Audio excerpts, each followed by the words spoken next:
कल हैदराबाद मुक्ति दिवस है और कल ही के दिन 17 सितंबर 1948 को हैदराबाद के निजाम ने सरदार पटेल के आगे सरेंडर कर दिया था और हैदराबाद का भारत में विलय मान लिया था। देश आजादी का अमृत महोत्सव मना रहा है। इसी क्रम में कल केंद्र सरकार पहली बार हैदराबाद मुक्ति दिवस भी मना रही है। कल अमित शाह हैदराबाद के परेड ग्राउंड पर तिरंगा फहराकर हैदराबाद मुक्ति दिवस समारोह शुरू करेंगे। जवाब में AIM चीफ असदुद्दीन ओवैसी ने आज ही तिरंगा यात्रा निकाल ली, क्योंकि ओवैसी को हैदराबाद मुक्ति दिवस नाम पर ऐतराज है। वो चाहते थे इसे राष्ट्रीय एकता दिवस के नाम से बनाया जाए।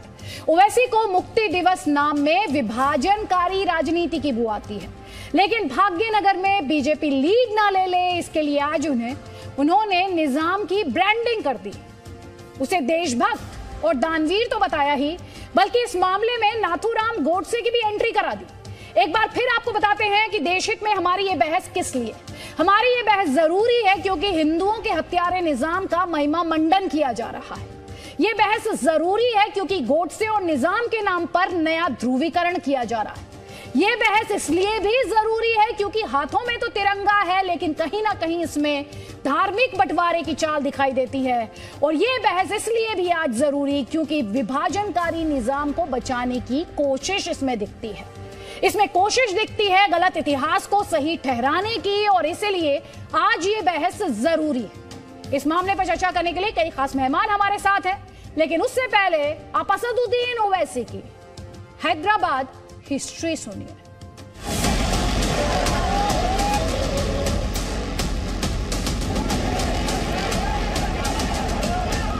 बनारस हिंदू यूनिवर्सिटी के शायद चांसलर या वाइस चांसलर महाराजा बीकानेर थे। उन्होंने निजाम को खत लिखा कि बनारस हिंदू यूनिवर्सिटी को कुछ पैसे दीजिए, तो निजाम ने 1 लाख रुपए दिए।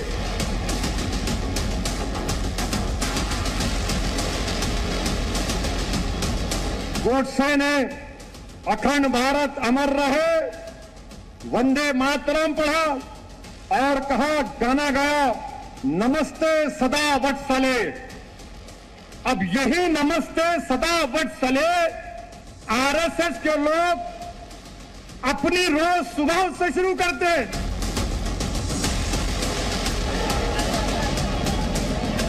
बीजेपी को मुगलों से नफरत है, मगर लाल किले पर मोदी झंडा लहराते हैं।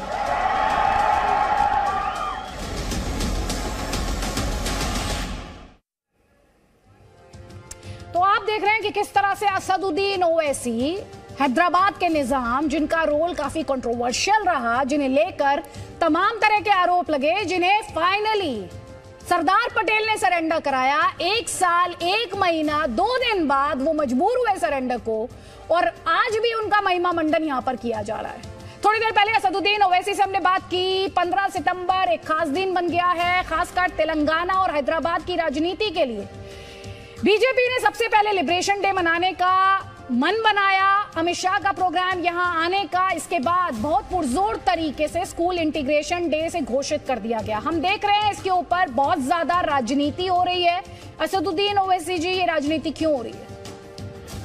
देखिए, हमने पार्टी की तरफ से हमने केंद्र सरकार से और तेलंगाना की स्टेट गवर्नमेंट से अपील की थी कि आप इसको इंटीग्रेशन डे के तौर पर मनाइए। हम उस प्रोग्राम में शिरकत करेंगे, हमारी पार्टी शिरकत करेगी, उसमें आएगी।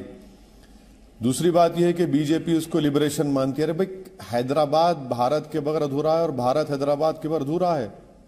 ये तो सवाल ही पैदा नहीं होता कि हैदराबाद भारत का हिस्सा कब नहीं बनता। बनना जरूरी था उसको, और बना, हमको तमाम को खुशी है। माने 99% लोग जो हैदराबाद में थे वो चाहते थे कि ये हिस्सा भारत का हिस्सा बने। तो ये कौन सा लिबरेशन की बात कर रहे हैं? और तीसरी बात यह है कि भाजपा आरएसएस वाले क्या उसमें थे, उस लड़ाई में? एक आदमी का नाम बता दो वो लोग। चौथी बात यह कि अटल बिहारी वाजपेयी की सरकार थी 5 साल, 99 से 2004 तक कंटिन्यूअस। आपको जब तौफीक नहीं हुई, और फिर अब 8 साल से आपकी सरकार है, मोदी जी देश के प्रधानमंत्री, अब आप कर रहे हैं। क्यों कर रहे हैं?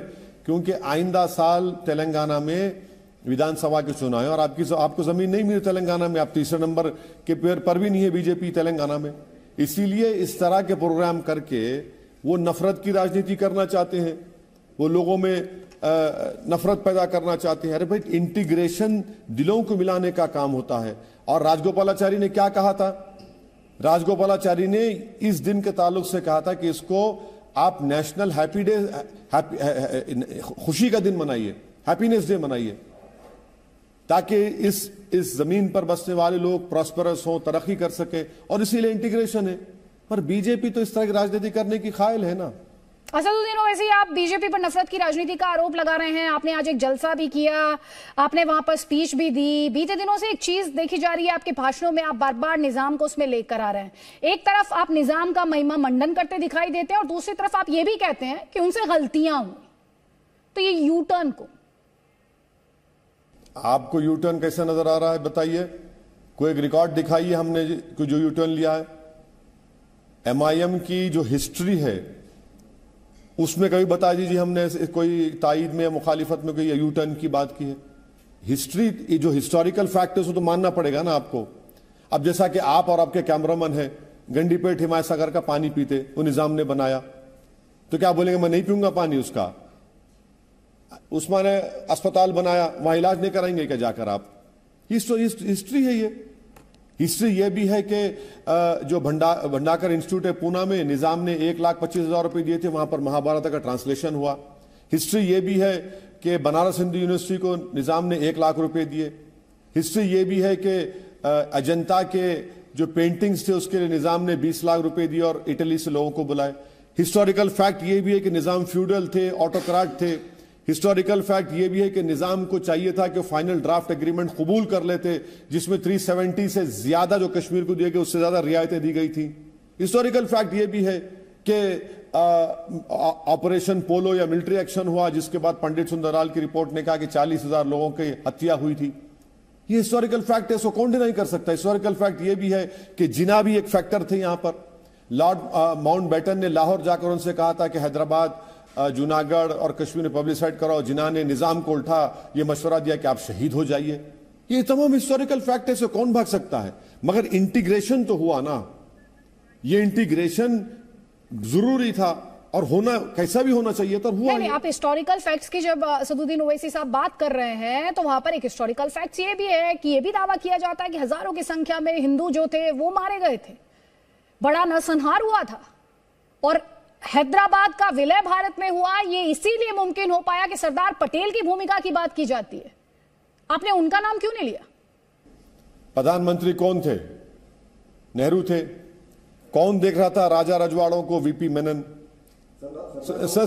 अरे सुन तो लीजिए ना साहब, आप इतनी तड़प क्यों पैदा हो रही है? आपको सुन तो लीजिए पहले। मेनन साहब थे। तीसरे, नेहरू ने सही कहा था कि राजा रजवाड़ों की जनता तय करेगी कि कौन रहेगा नहीं रहेगा। जिना ने उसको कबूल नहीं किया, बल्कि जिना ने उल्टा हैदराबाद में निजाम से कहा कि आप शहीद हो जाइए, और भोपाल के नवाब से कहा कि नहीं मैं कुछ आपकी मदद नहीं कर सकता। तो ये फैक्ट है। और ये भी फैक्ट है कि जब माउंटबेटन उस एग्रीमेंट का फाइनल ड्राफ्ट उस वक्त के डिप्टी प्राइम मिनिस्टर को बताए, जो हार्ट अटैक हुआ था, देहरादून में थे वो, तो उन्होंने माना इसको। और पंडित सुंदरलाल की रिपोर्ट को क्यों नहीं मानते आप लोग? जब हैदराबाद में मिलिट्री थी, मिलिट्री कंट्रोल एरिया था, कोई बाहर का आदमी आ नहीं सकता था। पंडित सुंदरलाल हैदराबाद को आए, उन्होंने 9 डिस्ट्रिक्ट्स को गए, 22 टाउन्स को गए, और रिपोर्ट में कहा कि 20 से 40,000 लोगों की हत्या हुई।